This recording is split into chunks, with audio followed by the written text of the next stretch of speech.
I was absolutely floored. You just would never imagine in a million years that something could happen like this. Several months ago, Andrea Sachs got an alarming phone call. Her newborn baby had just tested positive for illegal drugs. Problem is, Andrea hasn't given birth in years. As much as I denied it, they just kept insisting that, yes, I was the mother of this child. There was nothing that I could say to get out of it. To make matters worse, authorities showed up at her door the next day, calling her an unfit mother and threatening to take away all 4 of her kids. When you know you're innocent and you didn't do anything wrong, it just absolutely, I was in tears. I was a wreck. Turns out, Andrea was the victim of medical ID theft.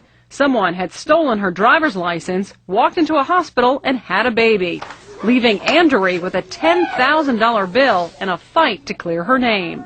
Do you think it's a big problem? It's a huge problem. Chris Dorn is a fraud expert with Ingenix, a company that tracks medical ID theft cases.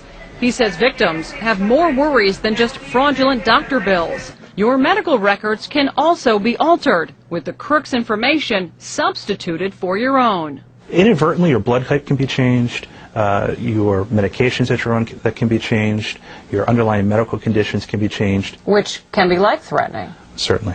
That's a scary thought. It is. To crack down on the problem, some hospitals like this one outside Hartford, Connecticut, are now asking patients for proof of identification. Could I get a driver's license or a photo ID and your insurance card? Administrators say the policy went into effect after a rash of medical ID thefts, and it's working. About 2 to 3 times a week we have patients that come in, then when we ask them for the ID, they'll say it's in the car, go out to their car and don't return. Come here. Andrea Sachs says her fraud case wreaked havoc on her life. She had to take a DNA test to prove she wasn't the mother of the drug-addicted baby, and she fears the long-term damage that may have been done to her medical records. Am I going to have some emergency someday in my life and I'm going to show up at the hospital and they're going to give me the wrong blood type because they still have her blood type in my files? I just don't feel safe anymore.